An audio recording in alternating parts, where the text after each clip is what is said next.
Hey everybody, welcome. Another episode of Small Acre Hunting. This one's going to be reflecting on the Midwest Sportsman's Classic here in Shipshewana. That's fairly close to me. What Lester's feat accomplished there. Reflecting on some conversations I had with some people, as well as answering a question about what is my arrow setup. And I think that was prompted because of the discussion of the buck in which I hesitated on. But that on this episode of the Small Acre Hunting Podcast. You are listening to the Small Acre Hunting Podcast, the hunting podcast that is free of advertisements, bought and paid for opinions, and minutes of sponsorships. If that's what you want, there's a plethora of other podcasts out there. Here, we're going to talk openly, we're going to talk honestly, and we're going to live in the real world, free of sponsorships and paid for advertisements and opinions that are governed and dictated by them. If that sounds interesting, stay tuned for this episode of the Small Acre Hunting Podcast. All right, let's delve on in. This episode's going to be a little bit of more of a response to a lot of different things. There's not going to be a set topic. And I'm not even sure what I'm going to call it, but hey, I figured I'd try to stay consistent, put something out there every week. Not 100% sure I'm going to be able to record this coming Friday like I normally can, because fingers crossed Friday I'm going to be filming and working on my property, and maybe I'll touch on that as well, what I'm going to be doing. But first things first, I just figured while I'm holding it, for those of you that are watching, I'm holding up an arrow of mine from my arrow build, and those who follow social media know kind of what my setup is. But I had a guy text me. Well, I guess it wasn't a text, it was through Messenger on the Facebook social media, Small Acre Hunting, and it was in reply to the hesitation. Hesitation cost me a giant buck, and I break down what I'm going to do, and a lot of guys misunderstood me at first in that I don't regret not shooting. Whenever there's hesitation inside of us, our default should not be to say, let it fly. It should be to pause, to hold our trigger finger steady and not shoot.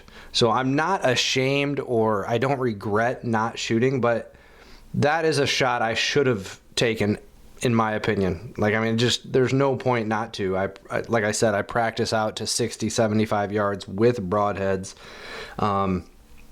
I have no idea why I hesitated. To be quite frank, I have that stand set up and I have the plot where it's at extended for that farthest shot, where it's at because of that. I should just be ready to shoot. But anyways, this gentleman wanted to know if my arrow setup is part of the reason that gave me pause. Absolutely, unequivocally, no.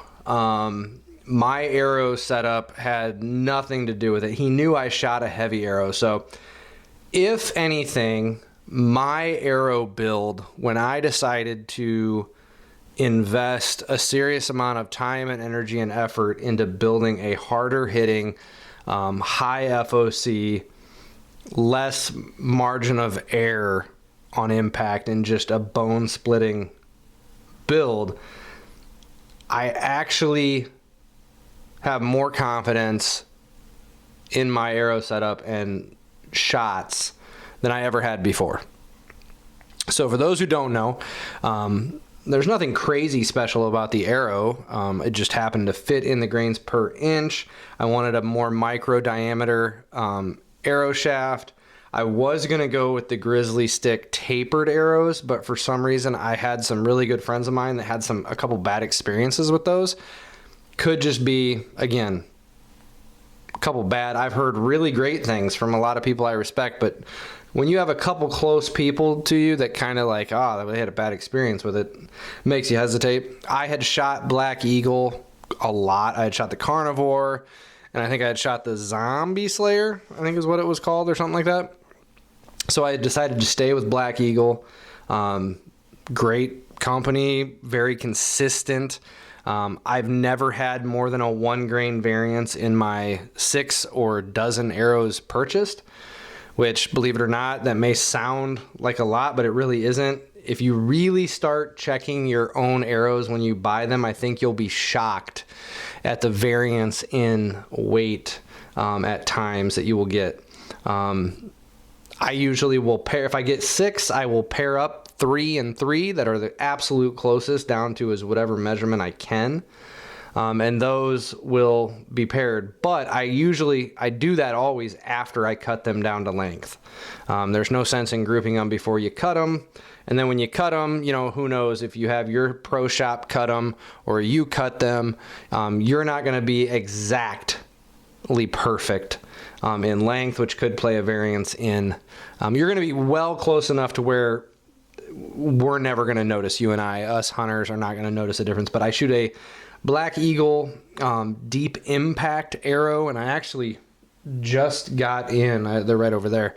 I ordered because they changed the design, so it looks completely different now, and they were selling their old stock for like half off. So I bought a whole bunch of extras, and I may actually experiment this year with a few different lengths, go slightly longer than what I have now in my new Lift X 29.5 when it comes, just to see if it makes a big difference in arrow flight if I go a little bit longer. But I shoot I forget what the outsert is as far as weight goes, but I do shoot a steel out. I think it's a stainless steel outsert. At FOC weight up front, I shoot a 200 grain single bevel grizzly stick samurai head from Alaskan bow hunting, or grizzly stick. Whichever you Google that, it'll come up. But I shoot both the Red Label, which is their overkill line. I also, that's not it. Apologies for those not watching and you're only listening. I'm holding up the 2 different arrows. One has the Black Ferrule. That's their normal line. That's their high-end line. A slightly hardened, more steel, so much stronger ferrule. I say much stronger, but they have tested this overkill, and it's splitting. Hogs are one of their main testing subjects, and it's splitting femurs, splitting bones, splitting just like the Black Label, as they call it.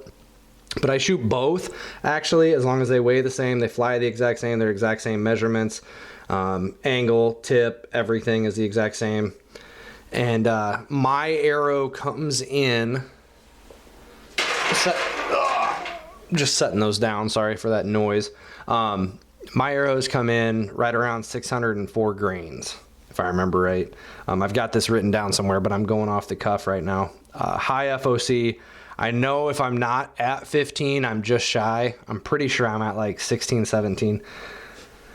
No, don't quote me on that. But high FOC, I was chasing a high FOC, and I wanted it to fly well. And to be honest with you, that was one of the first arrow lengths, weight, and everything that I tried, and it flew like an absolute bullet. So I stuck with it. It flew like a bullet in my Elite 32, which I shot for years. To this day, that's the one bow that just kind of felt like an extension of my body, and I've spoke on this, which is why I got rid of my V3X. It's actually at the bow shop right now, fully set up, ready for somebody to come and buy it. If you're in the Michiana area, go up to some place to shoot and tell Adam you're there to see Ty's bow. Ty sent you via the podcast, and tell him that Ty said he'll make you a really good deal, because he will. But it's got everything but arrows, and I think a stabilizer, which honestly, if you're listening to the podcast and you want the stabilizer I had on it, I bought a new one and I'm keeping it as a spare. But if you buy it and you listen to the podcast, let me know. Message smallacrehunting@gmail.com and I will give you the old stabilizer. So literally the only thing you have to get is arrows. But that's my arrow setup. And to be quite frank, I did that in response to a shoulder experience with a expandable years and years ago, got me to go to a fixed blade. I shot Slick Tricks and Slick Trick Magnums for years. Incredible head, but they still don't have the penetration power of a single bevel. However, I do believe, personally, this is just my opinion, the doe that triggered me to go to a heavier arrow and stop thinking that the broadhead was the driving force of my penetration and my lethality, if you will, for lack of a better term. I really do think if I'd have had a Slick Trick on the front of my arrow, but it was this arrow setup instead of the one that I had previously, which was like in that 450 grain, Twizzler or pool noodle type setup, as you'll hear Ranch Fairy call it, or numerous other fans of heavier arrows. I do believe I probably blow through enough, probably get both lungs, maybe embed on the other side, just because it was a fairly close shot. And I think I was still shooting 70 pounds back then too, which I've actually scaled back. And my new Matthews, the Lift X, I'm having with 65 pound mods, and I'll probably do 65. I can still pull 70, but I really encourage everybody, little side tip, I guess you could call it, is never shoot your maximum draw to hunt with, in my opinion. I've held at draw for a long time before, and it's never fun unless you are drawing a weight that you should be, and in my opinion that should always be roughly 3 to 5 pounds less than what you comfortably can draw. And when I say comfortably draw, I mean you're not having to sky reach it, you're not having to point towards the sky and pull down, you're not having to grimace. You can kind of keep your bow arm pretty much as it is when you're at full draw and anchored. Maybe a little bit of variance or something like that, but you should be able to draw it. You should be able to draw it sitting down in case you're in the stand. You should be able to draw it, from all different kinds of positions without any issue, and then take 3 to 5 pounds off. Because as you get cold, as adrenaline is rushing, as buck fever sets in, I have seen so many times where guys cannot execute a good draw. It costs you a deer. You're fatigued by the time you get anchored, and then that costs you a deer because you shoot bad. Some guys think they have to pull 70 to somehow be a man or whatever it might be. I have no idea, but getting a little sidetracked. But no, my setup did not have any impact in my hesitation. It was more or less, like I said in the podcast about the hesitation costing me a giant this year. It was purely how I've conditioned my mindset.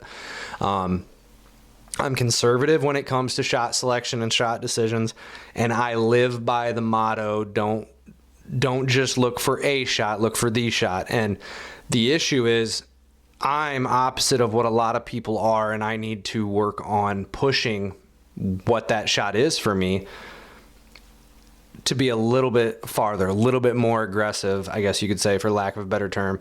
I'm just going to get it in my head, 35, 40 yards. There's no hesitation on a calm deer, just like that buck was this year. And many of you guys can go back to that podcast if you want to see footage of this deer. I'm not going to put it up because it's just frustrating to me, what might have been and what should have been, to be completely frank. But arrow setup did not have any hesitation factor in it. I already had it. I had my sight set to 35 yards. I had no doubt if I did my job, did what I do every single time I draw and execute a shot, unless that deer, for whatever reason, would duck that shot because he became uneasy or heard me draw or something. I have no idea. But if he stayed calm and everything, it should have been a double lung, and I should have had quite the story to tell and have quite a bit of footage for it. So, but that's not what happened. But in response to your message, Jeff, and I already responded, but I thought it was worthwhile talking on the podcast. My arrow setup did not have anything to do with it. And my arrow setup is on the heavier side. So, I have to be a little bit more cognizant than most people on making sure I have the distance right. But to be perfectly honest with you, from 20 to 35 yards, it's not a massive difference. The issue is when you start getting over 30 to 35 to 40, yes, a heavy arrow is going to start dropping, and you just got to be cognizant of it. But again, even with a fast arrow, even if I was shooting a 400 grain, 450 grain arrow, it doesn't change my decisions on what shots I take, and it shouldn't impact yours either. You know, there's a lot of guys out there that no hesitation at 45 yards, and they really have no business shooting over 25. But to avoid getting on that soapbox again, I'll switch gears. For those who follow and know, you know, my connections to Chasing Giants TV and what Don and Terry and everybody's doing over there at like Real World, and their partnership with Osseo and Matthews and a bunch of really good companies. I got to spend the better part of Friday and pretty much all day Saturday at the show. I got there about 2 hours after they opened the gates.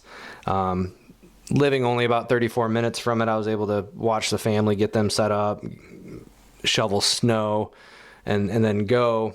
But I got to spend time hanging out at the Lester's Feet booth with Terry's family and Dan Pfeiffer, and standing there with the coonless deer feeder, Aaron Razor's new feeder as well. I got to talk to a lot of different people, and it was encouraging. And I thought I'd share one thing, and I actually posted about it on Facebook already. But I was eating by myself. It was Saturday afternoon. It was kind of already narrowed. It was already calmed down at the show a little bit, and nobody was really around. And this guy saw me, and he came over. And it still is very weird when people recognize you, or you hear somebody say, "Hey, Ty, how are you doing? You know, how was your season?" It's like you have no clue who these people are. It's a little weird. But this guy's name was Devon. I think I'm saying that right. It was not Devin. It was Devon. Devon Yoder from Pennsylvania. So Devon said he listens to the podcast. He's Amish, but he doesn't listen to it through MTech. He listens to it he works at a small wood shop, and there's a guy there that they listen to podcast episodes of a bunch of different hunting ones. They just kind of work through them all day because there's 4 of them at this place. And so shout out to you guys. I forgot the company, otherwise I'd say it. But Devon, he asked a question which I think some people would be kind of offended for somebody to ask, but to me it was very genuine, and you could see it in Devon's eyes. He was not asking it in that sense, but it was, you know, how did you of all people basically get hooked up to Chasing Giants TV? And I wanted to say, you know, your guess is as good as mine, or, you know, completely agree, and like, who knows?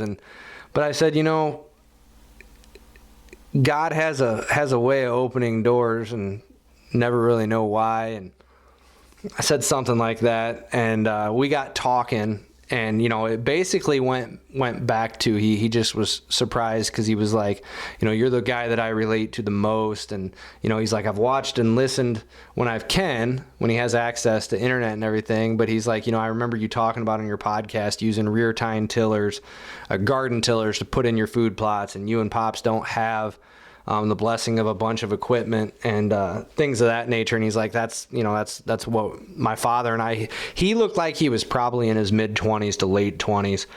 And 40 acres in Pennsylvania is what he's dealing with. But you could just see this passion in him. You know, he wants to make everything better. He asked some questions. We got talking about his property some, but it was like looking in a mirror. And it made me think... And I even shared with him, I was like, you know, I still fall victim to, and you could tell he kind of had this sense. He's like, everybody talks, you know, he's like, at this show, everybody talks about all the things they do, all the things they can do, and they're placing these massive tree orders. And he's like, I can't afford to do that and all these things. And I said, hey, you know what? I still fall victim to the it must be nice jealousy thoughts towards many of my people that I call friends. You know, a lot of the team on Chasing Giants, a lot of my really close personal friends outside of Chasing Giants TV that know everything about my hunting. You know, my buddy Ryan and Craig and Vince and Andrew, like, you know, at various times I'm jealous of what they have. And it's easy for me to slip into that. And I told him, I said, but don't allow yourself to live there. Don't dwell there in focusing on that, because we lose sight of all the blessings that we do have and all the stuff. And I said, when we get a taste of success, or when we see deer use what we did, I'm a firm believer it is much, much sweeter for us than some people who have all the money in the world to have people come in and do it for them, who don't fire up a chainsaw, they hire a crew, don't put in food plots, they hire somebody to do it, or don't understand what it means to clear a food plot by hand. I shared the story of how my pops at his place, by hand, with a rake, his bare hands, and a chainsaw, cleared. I'd bet it's probably 1/2 to 3/4 of an acre of woods into a plot this last year at his place. I know many guys that would never even think, it wouldn't even cross their mind that they're going to exert that much effort. They're going to fire up the dozer. They're going to fire up the skidster. They're going to do something like that because, one, they can, and there's nothing wrong with that. But Devon and everybody else out there like Devon, everybody out there like me, I'm telling you, there is something that a lot of those guys will never taste that we will when we have success. It makes it that much sweeter to know the sweat equity that went into it. And I used the analogy, and I even told him, I was like, I don't know why, but this jumped in my head. God didn't give David a sword or a spear and a shield for his battle with Goliath. He gave him rocks. He put rocks before him. How different of a story it might be if David had, instead of accepting and acknowledging what he had, what he was proficient with, and focused on what he didn't have.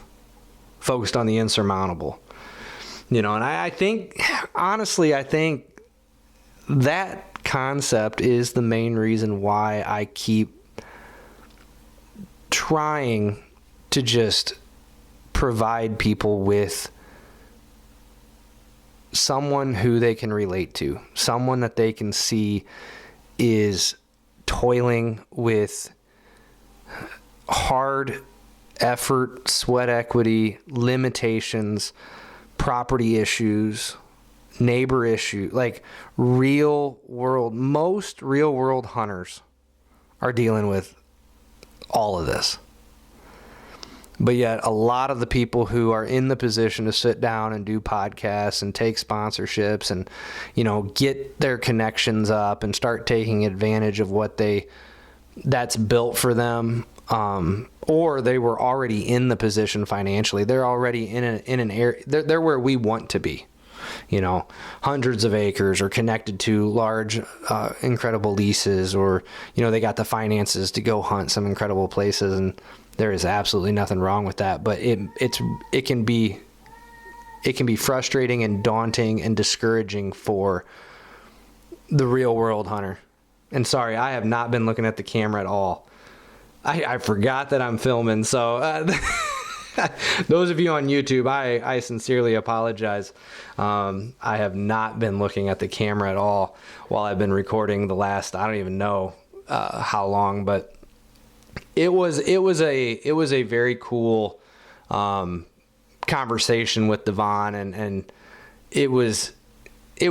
I think it served as a reminder as much for me as it did for me encouraging him. I spent the entire weekend trying to help encourage people to buy raffle tickets. Shout out to Don's grandson.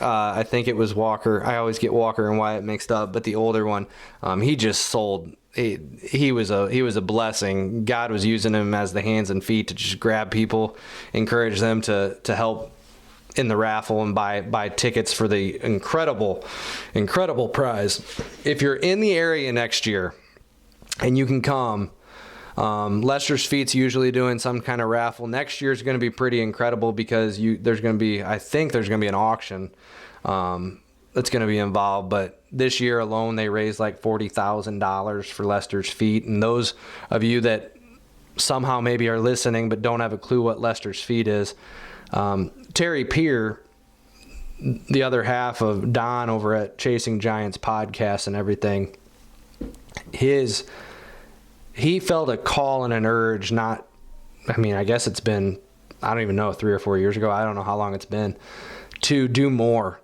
to help people. I think the first story, I forget their names, but they were 2 little girls who had, it was either leukemia or some type of cancer, and just the parents had no clue how they were going to navigate this, and the bills and trying to get them to where they needed to be to get treatments and everything. It was just overwhelming. And that's right. It was Terry's daughter who I think her softball team did some kind of fundraiser, but Terry wanted to take it further. And Lester's Feet was born as a nonprofit named after Terry's grandpa, I think it was. And they help families financially in situations where they feel hopeless or helpless, or they're up against a wall of bills and obstacles and hotel fees trying to get to and from stuff. And just an incredible organization that is well worth any money that you feel called to give. Go to Lester's Feet. It's either Lester's Feet Foundation. Actually, you know what? That's worth me putting my glasses on and throwing up the old googly to figure this out. So bear with me, everybody who's watching. I believe, let me see what the website is. Oh, that's their Facebook. LestersFeetFoundation.com. You can go there and you can learn all about the foundation and all the good that they do. Just incredible people. Had a lot of really good conversations around their booth.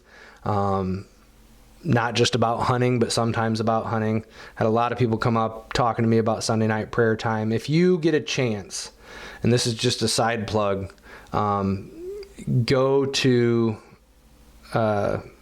Chasing Giants YouTube channel. And it's not this last episode that was live.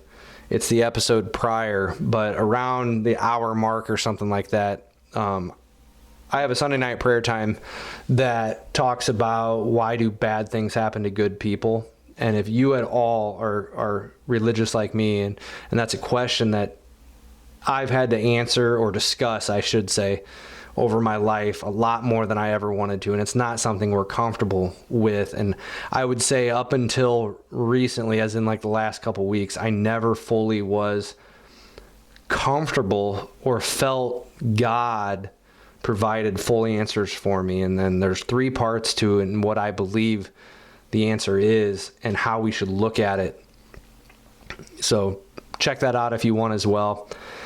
Final thing I'll discuss is this coming Friday. I'm hoping to be out at the property now that reduction seasons have closed, because I am in a reduction zone in Indiana, so I had to wait until February before I could do anything, and then just haven't been able to get out there, and then it's been really cold.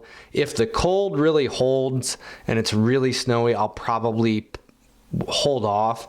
I haven't looked at the long-term forecast. I think there's a chance that it's probably going to stay kind of miserable, and I'll stay here and work on drywall, and the room beside the studio here still needs done. And then after that, I got to do the whole rest of the downstairs here.